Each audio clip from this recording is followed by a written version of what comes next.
I was on the tram yesterday. Everybody on the tram was talking about marriage equality. I've never seen the issue being spoken about so much in such a positive manner.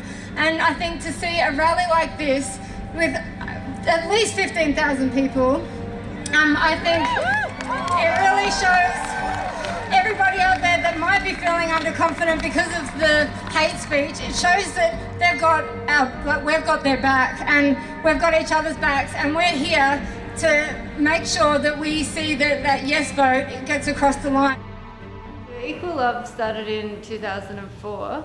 At the time I was the queer officer at my university. I was at the Victorian College of the Arts, and I had received an email saying that there's going to be a rally on the day that John Howard changes the Marriage Act, and they wanted everybody to try to organise contingents of people to come into the city.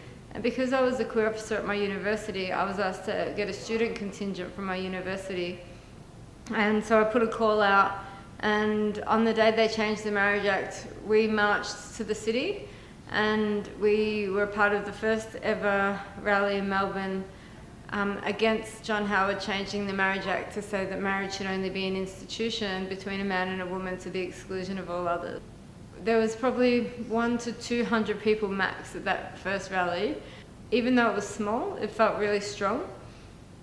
And because there was a lot of outrage that it was a clear homophobic attack. And one of the things that we've seen since then is it was an attack on homosexual couples, but it's affected so many more people since then, like trans and intersex people and gender diverse people and so on.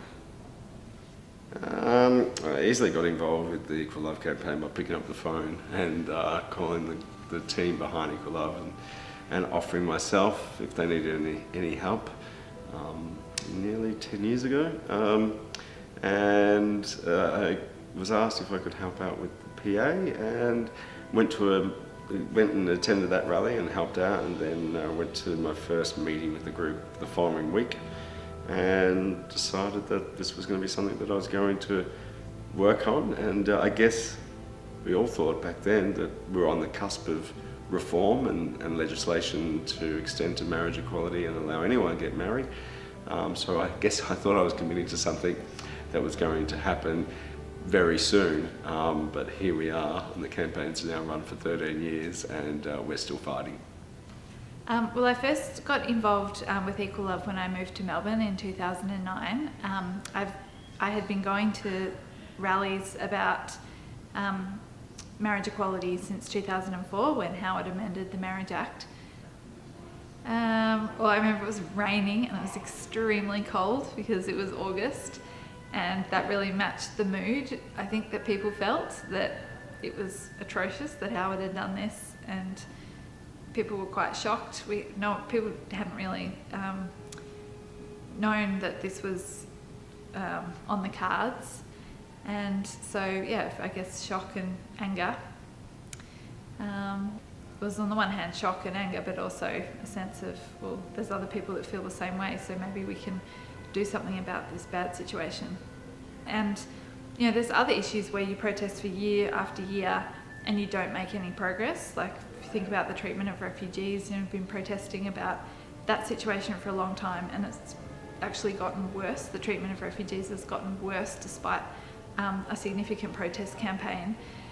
The good thing about this issue, although it's been 14 years, we've made enormous progress. You know, we've forced the Labor Party to change their position.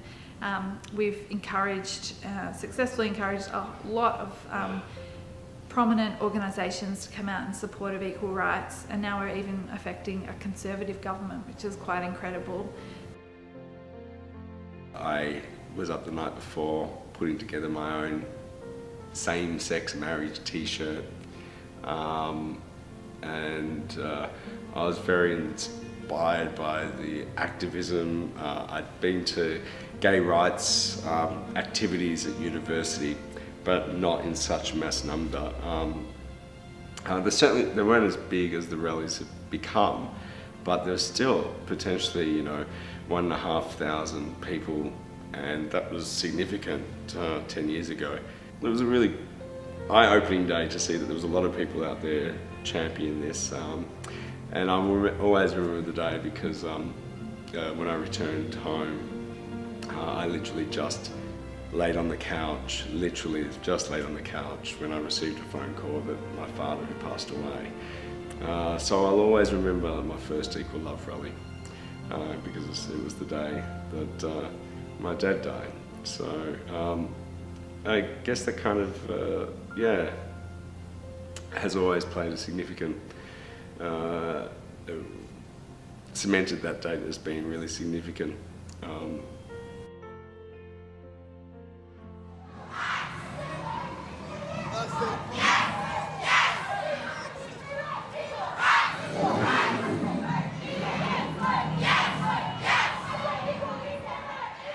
Seeing so much support, it just sends chills down your spine that this many people are out there fighting and are passionate about it. And I know I get that feeling at a lot of rallies, and and you kind of think that you might get used to it after doing it for so long, but it's pretty incredible. There's no better feeling of strength and solidarity of being amongst thousands of people fighting for the one thing. The other great thing is receiving the mail after you've had a rally. You often get people before the rally messaging you saying, I don't know anyone, I'm coming by myself, I'm nervous. And then afterwards they'll message you and say, thank you so much for encouraging me to come. I've never felt so included in all my life. And you really get a sense of like, they're just the people that wrote to you, but how many people might come to their first rally and have faced discrimination in their home, their workplace, their school, but then being amongst thousands of people that support them, it means so much. And I think especially with the postal plebiscite, a lot of people hearing some of the things that come out of the No campaign can be really disheartening. And so I think the rally can really turn some of those feelings around, like feeling like you're part of change, feeling the solidarity and strength from all the people around you.